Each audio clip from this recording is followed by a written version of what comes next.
Hola, ¿qué tal? Muy buenas tardes. Yo soy Claudia Díaz. Bienvenidos a esta nueva emisión de Libros y Poder.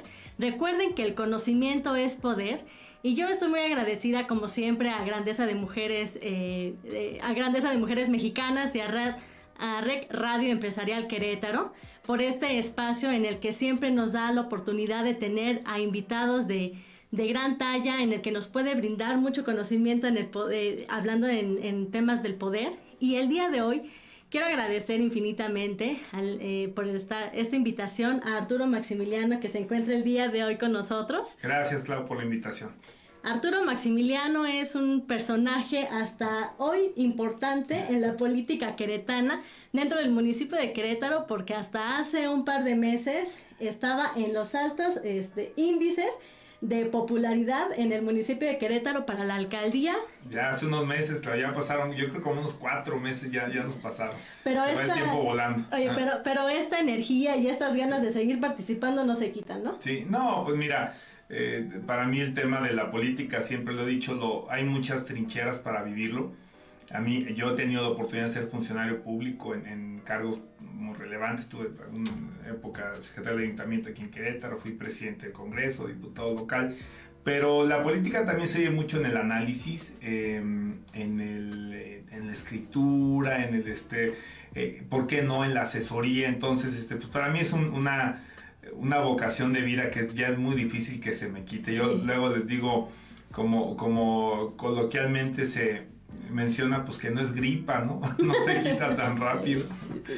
Sí, la verdad es de que el estar muy cerca de ejercer una participación ciudadana es algo en el que uno nutre como persona, ¿no? Sí, la verdad es que sí. Y bueno, pues siempre, te digo, ahora con estos momentos de balance, Clau, porque son... yo en lo personal hago mis cortes de caja al año, ¿no? Cuando termine el año, me gusta mucho este tema del año nuevo, porque puedes hacer una reflexión sobre qué hiciste, cuáles son tus nuevas metas y todo. Pero en términos de gobierno, un momento como el que vivimos hoy, estos 3 años que marcan la mitad del sexenio, y un sexenio que, por cierto, será un poquito más corto, porque por una reforma constitucional será un sexenio de 5 años con 10 meses para bajar el proceso de la transición. Pero a final de cuentas, pues se marca una pauta donde seguramente la reflexión es a 3 años qué se pudo hacer y qué se puede esperar en los próximos 3 años. Ya ustedes están viendo más o menos de qué es lo que vamos a estar hablando en este programa. En esta emisión quisimos invitar a Arturo Maximiliano porque trae muy bien el pulso del análisis político y económico de lo que viene en nuestro país. Y como les comentaba, él fue candidato a la presidencia municipal del municipio de Querétaro, por el partido de Movimiento de Regeneración Nacional, Morena. Y es por ello que el día de hoy tenemos una emisión en el cual marcamos lo que quisimos llamar como tendencias económicas y políticas a 3 años del gobierno federal. Sí. Y es que ustedes recordarán que el día de ayer fue cuando hace 3 años Andrés Manuel López Obrador tomó protesta, fue electo. No rindió protesta hace 3 años, exactamente. Como presidente de la República. Sí. Y es el día de hoy que vamos a platicar con Arturo Maximiliano para que nos platiques un poquito a tu visión, porque también eres una persona que tiene maestrías y especialidades en el tema político y económico. Y desde una perspectiva clara, quiero que nos platiques un poquito cómo ves estos 3 años de gobierno de esta nueva forma de hacer política. Sí. No, mira, sin duda, Claudia, ha habido una transformación en la forma de hacer política. Yo quisiera aquí, sin tratar de aludir en este particular a algún partido, alguna situación, pero sí señalar el momento histórico en el que se da este cambio en el 2018, donde me parece que el entorno generalizado en México era de molestia sobre todo por el tema de la corrupción, ¿no? Había una sensación de que pues los gobiernos más que nunca estaban trabajando en un cambio de vida para ellos, no para los mexicanos. había un hartazgo acumulado por muchas otras circunstancias y finalmente se da uno de los momentos de votación histórica más contundentes probablemente que se han vivido en la política contemporánea. Y claro, el planteamiento tenía que ser de transformación, porque si te quedas estático en lo que venía sucediendo, pues evidentemente que no tendría ningún sentido este replanteamiento de por dónde se quiere hacer política. El presidente es un hombre sin duda polémico, ¿no? No cabe duda, que confronta a los rivales, a veces inclusive a los propios medios de comunicación, a los partidos políticos de oposición, pero creo que ha dejado muy claro dos temas desde que toma posesión como presidente. Uno es su convicción en el tema de la lucha contra la corrupción, y el segundo es a partir precisamente creo que de este diagnóstico que he estado recientemente pues viendo con tristeza que no solamente se da en México, pero que en México, que es el que nos toca directamente vivirlo, se ha seguido ampliando muchísimo la brecha entre los que tienen y no tienen. Son mediciones internacionales, no son elementos de valoración personal. El Banco Mundial ha desarrollado un índice que se llama el índice Gini, y ahí se establece justamente o se puede ver la concentración del dinero por deciles, y lo que estamos viendo y lo que hemos visto en México, pues sí es que se sigue ahondando esta brecha. Esto económicamente no le conviene a nadie, no solamente por una cuestión de humanismo, no, porque las carencias que hoy tienen los más desprotegidos, pues son de todos aspectos inhumanas, ¿no? De sobrevivencia compleja, sin posibilidades de tener los más mínimos elementos de poder tener una oportunidad de un mínimo desarrollo, llámale educación, llámale salud, hoy tan importante, su infraestructura básica en sus colonias, en sus comunidades, y de ahí pues se genera una serie de complicaciones para el esquema estructural de la economía mexicana, de la capacidad de gasto de la gente, donde iremos aquí creo que algunos logros que pueden ser interesantes, ¿no? Entonces, el planteamiento es social, se requerían políticas sociales de manera urgente, y una lucha contra la corrupción, y ese es el planteamiento del presidente. Pero, pues a veces las agendas de los gobiernos no siempre las pone increíblemente el que manda, y voy a darles dos casos. Cuando el presidente toma posesión, se había firmado el TEMEC, que es el tratado que viene a sustituir al TLC, pero teníamos un personaje que yo debo decirte que para mí es una figura nefasta, que es Donald Trump, y que auténticamente hizo el primer semestre, quizá el primer año de la relación entre estos dos países tan importantes, tan vinculados comercialmente, socialmente, con una frontera inmensa de un flujo de migración legal e ilegal, pero es una relación complejísima, en dos vías. Primero, había que lidiar con Trump, que nos quería poner impuestos. Por ahí de junio del 19, Trump amenaza con ponerle 5% de arancel adicional a México en sus productos, creciente, si no hacía ciertas cosas que le quería imponer el presidente, sobre todo en el tema de migración. Y ese fue un momento muy complejo de la relación, que creo que hemos olvidado, que verdaderamente se operó con una diplomacia importante. El canciller Marcelo Ebrard es un hombre que tiene experiencia en estos temas y lo hace con mucha fineza, y por supuesto que bueno, pues está el presidente con ese planteamiento de arréglenlo sin que rompamos, ¿no? Porque Trump era un tipo explosivo. Con China tuvo episodios muy fuertes que creo que no se comparan con los que se pudieron afortunadamente calmar con respecto a México. Pero también se nos está olvidando, y creo que sería injusto no considerarlo, Clau, que al presidente López Obrador le toca mandar a su equipo a Washington para que el Congreso de Estados Unidos sí apruebe el TEMEC. En Estados Unidos la Cámara Baja, la Cámara de Representantes, está ahora y estaba dominada por los demócratas. Y los demócratas no estaban convencidos en ratificar el TEMEC, que ya se había firmado por los presidentes, pero requería la ratificación del Congreso. Y uno de los personajes más activos dentro de este trabajo de cabildeo directamente con los representantes fue el mismo presidente de la República.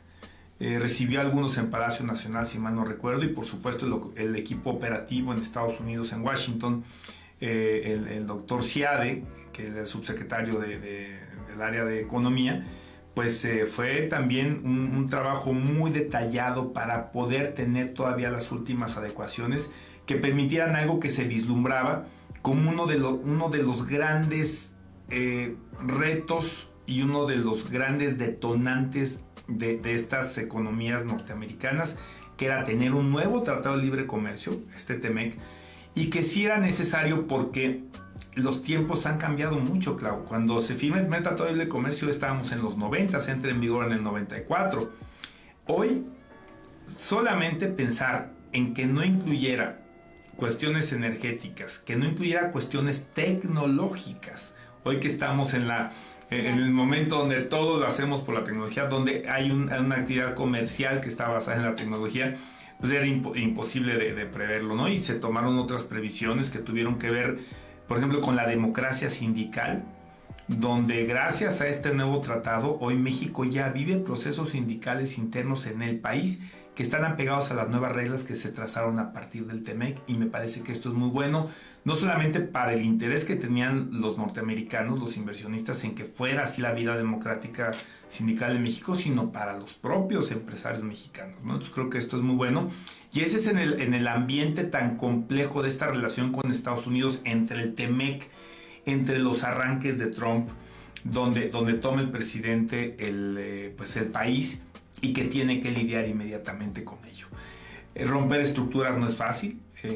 Yo podría, a lo mejor habrá quien no le guste hoy que se le eche toda la culpa al pasado, pero al final de cuentas, claro que hay inercias difíciles de romper, no es fácil de darle la vuelta y transformar. Pero luego viene otra situación que creo que a nadie nos escapa de los que nos está escuchando. Este es un trienio, digamos, un primer tramo de un sexenio, que le hemos vivido la mitad en pandemia, Clau. Y por supuesto que es una condición que ha afectado a cualquier país del mundo. Y sin embargo, hay cosas que a mí, sobre todo en la parte económica, me han gustado mucho, ¿no? Yo empezaría, por ejemplo, con algo que lo estaban anunciando hoy, el tema del salario mínimo.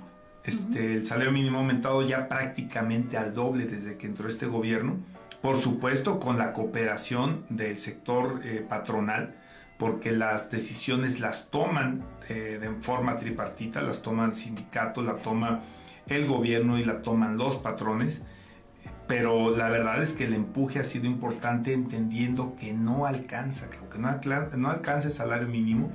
Es cierto que ya no son muchos los mexicanos que lo ganan, muchos están en el sector informal, pero sí hay, yo te puedo decir que debe haber cerca de 3 millones más o menos, números del INEGI, un poco menos quizá, de personas que no pueden llevar comida a la casa, o familias, par de trabajadores, hijo, padre, madre, esposa, esposo, que llevan el sueldo a la casa, y que definitivamente estaban muy rezagados. Les voy a dar un dato que es muy fuerte y creo que deja ver qué tan importante ha sido esta política para el gobierno. Solamente hay 3 países en América y Caribe que tienen peor salario mínimo que México, ¿no? Uno de ellos es Venezuela, otro es Haití y otro es Cuba. Entonces, ese es el tamaño también de la complejidad de esta situación, que afortunadamente va a continuar. Hoy se anunció prácticamente 173 pesos, y el sexenio empezó 88 pesos, ¿no? Entonces creo que es un tema muy importante, Clau. Tú me vas diciendo, por favor. Son muchas preguntas, porque finalmente son muchos análisis, y media hora no nos va a dar para poder hacer un análisis extenso, pero me parece que es muy nutrido y muy importante todo lo que tú nos comentas. Sí, me queda claro que tanto ha buscado Andrés Manuel haber sido el gobernante de nuestro país para poder cambiar muchas cosas, que llega en un momento en el que es sumamente complicado, simplemente por el tema de la pandemia, ¿no? Sí. Pero también me parece que las políticas públicas han dejado mucho que desear. Si bien por el tema de la salud, ha habido muchas muertes y también uno de sus principios, que es primero los pobres, también habla en el que mucho de las políticas públicas que él ha desarrollado es el tema de las becas. Entonces, ¿qué hacemos en un gobierno en el que, por un lado, vemos que México es uno de los países con más alto índice de mortalidad por el tema de la pandemia, y que también ayuda mucho a la gente de una manera populista en darles el dinero? ¿Qué va a pasar el día de mañana, aunque haya un salario más alto? ¿Hacia dónde se va a conducir México como ciudadanos bajo este sistema de la democracia, ¿no? Vamos a seguir con una transformación en lo que estas becas van a ser obligatorias, en que la gente va a tener esta costumbre de recibir este tipo de apoyos. ¿Qué opinas tú? Mira, Clau, yo veo ahí temas que van de la mano. Por ejemplo, creo que el trabajo que se ha hecho en la recaudación ha sido importante. Ahorita lo mezclo con esto que es, porque sí es fundamental. Desafortunadamente había gran evasión. Se ha concentrado en la lucha en dos cánceres justamente de esta evasión, que es los factureros, por un lado, y otro el outsourcing. Yo creo que el tema del outsourcing, por supuesto, en su momento generó bastante escozor. Creo que hoy se han podido ir acomodando de manera que el outsourcing, que es legal, el outsourcing además que es especializado, subsiste en esta modalidad, pero que aquellos que lo hacían para evadir impuestos pues desaparezcan y en su momento tengan otro tipo de sanciones mucho más fuertes. Pero el tema de los estados digamos sociales, creo que nosotros admiramos a muchos de estos, no socialistas. Muchos países europeos tienen sistemas muy robustos de salud, muy robustos de pensiones, de retiro, sistemas muy robustos de ayuda a la gente que se queda sin empleo. Y esto solo se puede lograr a través precisamente de un gobierno que tenga pues esta posibilidad de eliminar todos estos huecos que se venían dando. Te reitero, aunque a todo el mundo nos da miedo el SAT, pero la verdad es que parece ser que el trabajo que han hecho cobrando a muchos empresarios muy importantes que no pagaban es un fondeo que el presidente ha considerado es importante por esos proyectos que son para él son como un proyecto que dejó mucha huella en la Ciudad de México, que es la pensión para adultos mayores. Te lo puedo decir, Clau, luego lo vemos, quienes nos ha tocado la fortuna, aunque es muy duro, de ver pues en la calle, en sus casas, a los adultos mayores, su capacidad de generar ingresos es nula. El abandono de hijos adultos mayores, Clau, es un fenómeno que a veces dejamos de observar, y la posibilidad de que ellos apenas sobrevivan con este tipo de situaciones que yo creo se quedarán, Clau, como subsisten en otros países desarrollados, me parece que no está de más. Las becas, propiamente, siento yo que algunas no han quizá tenido los resultados y hasta se ha sentido un poquito el bajón en la promoción. Jóvenes Construyendo el Futuro. A mí me gustaba mucho el proyecto cuando nos hizo favor el subsecretario del Trabajo de presentarlo aquí en Querétaro. Aunque siento que se le ha bajado un poco, quizá no han tenido los resultados adecuados y han pausado de alguna forma aparentemente. Y están los programas de becas, por supuesto, las becas Benito Juárez, y escribiendo son escribiendo el futuro, si mal no recuerdo las otras que se otorgan. Y bueno, pues quizá es una denominación distinta, pero sí se ha apretado mucho en esta situación de la beca, ¿no? Pero yo coincido que deben los programas sociales ser importantes en el replanteamiento de cómo le vamos a dar la vuelta, que es gradual, que es complejo, y que también tenemos que reconocer que hay segmentos donde habrá que encontrar una manera de apoyarlos como se les apoya en otros países, porque será muy difícil que obtengan de otra forma ingresos y puedan sobrevivir tal cual, ¿no? Es un gobierno diferente, completamente. Yo ayer estaba viendo el mensaje que le dio a la nación por ahí en el Zócalo. La verdad es de que sí es impactante ver cómo más de 250,000 personas estuvieron en la plancha del Zócalo escuchando el mensaje del presidente.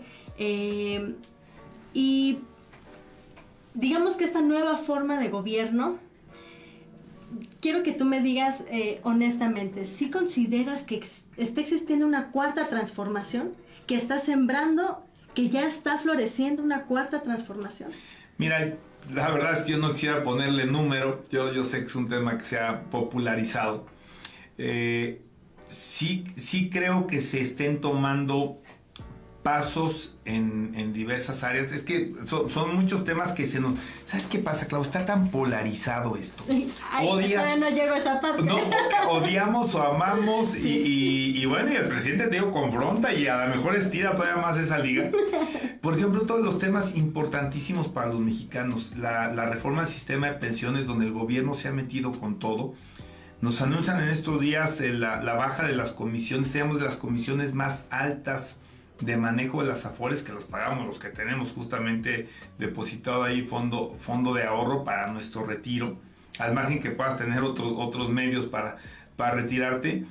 Y sobre todo el fondo ahí es que no alcanza el dinero que está ahorrado para que tú te mantengas cuando dejes de trabajar. Se calcula que una persona que tiene ahorrado ahí en los esquemas actuales, no estaría obteniendo más del 40% y en el mejorcito de los casos más del 40% de lo que gana en el momento que se retira. Entonces, hay una serie de factores, Clau, una serie de elementos que me parece que han ido abonando a esa transformación, tocando temas muy complejos, como el salario mínimo, reitero, como el tema de las afores. Caray, hay 70 millones de mexicanos con cuentas en afores. Si eso no es una transformación, bueno, sí. Digo, la verdad es que yo considero que es un tema de mucho fondo. Por supuesto que las instituciones ha habido de repente algún enfrentamiento, pero bueno, pues ahí está la Corte, de repente le da también sus reveses al presidente, y el Banco de México, hoy que ha estado cuestionado, que si ya presenta ahora la nueva propuesta de la gobernadora y que se pudiera perder autonomía, pues los dos subgobernadores que ha designado al Banco de México, pues han salido bastante independientes. El Banco de México es una institución que toma decisiones de manera autónoma, de forma colegiada, y a pesar de que podríamos pensar que el presidente tendrá una mayoría a partir de diciembre, con una gobernadora y 2 subgobernadores que harían mayoría en la votación de la Junta de Gobierno, yo los veo economistas muy claros de su chamba, y su chamba es mantener la capacidad o el poder adquisitivo de la moneda, que es el peso, y que hoy está siendo atacada pues por un proceso inflacionario durísimo que vivimos en todo el mundo, porque se están rompiendo las cadenas de suministro. O sea, queremos encontrar un culpable aquí, pues nos tenemos que ir a China, a Wuhan, ¿no? Porque esto no estaría pasando si no hubiera esta crisis, esta pandemia de COVID. Sí. Tú recorriste el municipio de Querétaro casa por casa, calle por calle, colonia por colonia. Tú tienes el pulso en un núcleo municipal, el pulso de la ciudadanía, el pulso de la gente, de las necesidades, de lo que el pueblo necesita. En este andar, ¿tú crees que este tema que me robaste, que nos te anticipaste en el tema de la polarización? Me preocupa ver un país en el que estamos viviendo un gobierno en el que polariza. Sí. Lo amas o lo odias. Y en el que si no le cae bien a nadie, él decía ayer en su mensaje, no voy a ser centralista, aquí a quien no le caiga bien no es mi problema, ¿no? ¿Esto crees que como ciudadanos, ya como personas que vivimos al día, eso nos suma para poder ser empáticos en circunstancias complicadas en el desarrollo de nuestro país? A mí, la verdad, Claudio, en mi estilo muy personal, me encantaría ver también un proceso de reconciliación. O sea, sí creo que El empresariado mexicano, los hombres de negocios han estado cautos, han estado de alguna forma enfrentados con algunas de las políticas, y yo creo que eso, en un momento donde estamos tratando de salir de una de las grandes crisis históricas del planeta, en términos económicos al menos, pues estoy convencido que debemos encontrar todos los factores que nos hagan retomar crecimiento. La inversión es importante, generar certeza, generar diálogo. Yo, en mi punto muy personal, creo que es un extraordinario momento para retomar los vínculos con los sectores productivos y encontrar las condiciones de cómo hacer esto bien juntos sin que nadie se abuse. No, porque ha habido abusos por supuesto, y ha habido gente que ha salido muy beneficiada de forma desproporcionada por cuestiones de contubernios, que no debe ser así, pero esto tampoco tiene que ser ni satanizar, ni mucho menos despreciar algo que es fundamental. Reitero, la inversión, el trabajo del emprendedor, el trabajo del que se arriesga, del que fabrica, del que genera los empleos, y hay que sumarlos, ¿no? Yo no creo en la radicalización, creo en la conciliación, pero también entiendo que en algún punto el enfrentamiento ha sido a lo que yo he escuchado del presidente, con quienes de alguna forma en algún momento abusaron de este vínculo entre gobernantes y empresarios para generar solamente beneficios privados y no beneficios sociales o públicos. ¿Va a haber revocación de mandato? Sí, yo espero que sí la haya. A mí me encantaría, porque yo inicié mi tesis de doctorado con el tema de revocación de mandato y sistemas de democracia semidirecta, y creo que es bueno que no sea letra muerta. En Querétaro ya se aprobó, para ayuntamiento se aprobó, no se ha publicado, pero es un ejercicio que se tendrán que juntar las firmas primero para que las haya 3% del listado nominal, si mal no recuerdo, y luego el día de la votación sería 40% o más de ese listado para que tenga efectos el que se revoque el mandato del presidente o continúe en el cargo. Pero pues creo que es un ejercicio democrático. Lo acabamos de vivir en California, con el gobernador Newsom. Se acaba de vivir en Canadá con Trudeau, es el símil jurídico que es esta elección anticipada. Y son cuestiones que se dan en otros países, en otras democracias, y creo que va a ser un ejercicio importante, interesante, y donde yo lo que sugiero es que participemos los que estén a favor o los que estén en contra. Ahí estarán las mesas, ahí estarán las urnas, y hay que participar. Es lo más importante, ¿no? La participación ciudadana, porque la voz del pueblo se tiene que hacer ver con lo que la gente necesita y con lo que la gente quiere, ¿no? Sí, exactamente. No sé cómo andamos de tiempo, pero bueno, a ver, rápidamente, este programa es de Libros y Poder, y estábamos hablando de tendencias políticas y económicos al tercer año del gobierno federal con Arturo Maximiliano. Recuerden que el conocimiento es poder, y de esta manera, para cerrar, Arturo, ¿qué vamos a ver de Arturo Maximiliano en la política para el 2024? Está un poquito lejos. Mis proyectos están más enfocados, lo platicaba antes, están enfocados en lo académico. No he terminado el doctorado, tengo toda la intención de terminarlo. Hoy fue un día activo en ese tema. Seguramente me reincorpore a dar clases, siga yo con mi práctica privada como notario, al menos eso espero. Y bueno, la política siempre estará en mi mente y en mi sangre, y veremos si se va construyendo algo sólido y plantearlo en su momento, pero estoy animado y con ganas de seguir intensamente viviendo esta etapa de mi vida. A mí me hubiera gustado verte de plurinominal en cualquiera de las cosas. Ya después no vas a platicar por qué no te pusiste en una de las listas. Preferí no ponerme en las listas. Yo que no quería mandar el mensaje de que ese era el objetivo, ¿no? Que la idea de postularme era llevarme a alguna especie de no quiero decir premio de consolación, porque respeto mucho a quien ha tomado esa decisión, pero yo no quería mandar ese mensaje. Yo estaba convencido de que podíamos ganar. Tengo observaciones que no las quisiera hacer aquí, pero a final de cuentas no se dio el resultado, al menos en los números registrados, y eso yo tenía que reconocerlo, y hay que apegarse a lo institucional y defender mejor las próximas elecciones.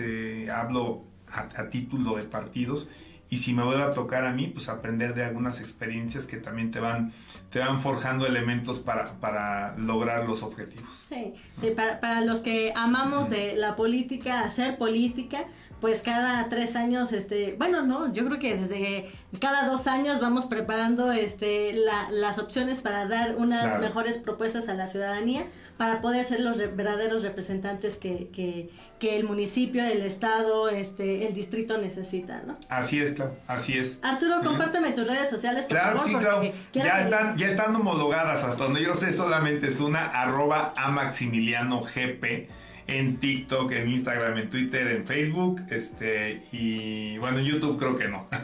Ahí sí no aplica lo mismo, pero ahí estamos en todas las redes publicando, sobre todo temas, Clau, de economía y de finanzas personales principalmente. Seguramente, y si nos permites, te vamos a volver a invitar más adelante. Vamos a ver el siguiente año, en marzo, vamos a ver cómo ejerce la participación ciudadana. Y bueno, hay muchos temas que en este espacio de Libros y Poder siempre tratamos de analizar todas las tendencias políticas, sociopolíticas que tiene nuestro país o nuestro estado, y nos gustaría mucho que nos recibieras nuevamente aquí en este espacio. Claro que sí, Clau, va a ser un gusto estar con ustedes las veces que me hagan favor de invitarme.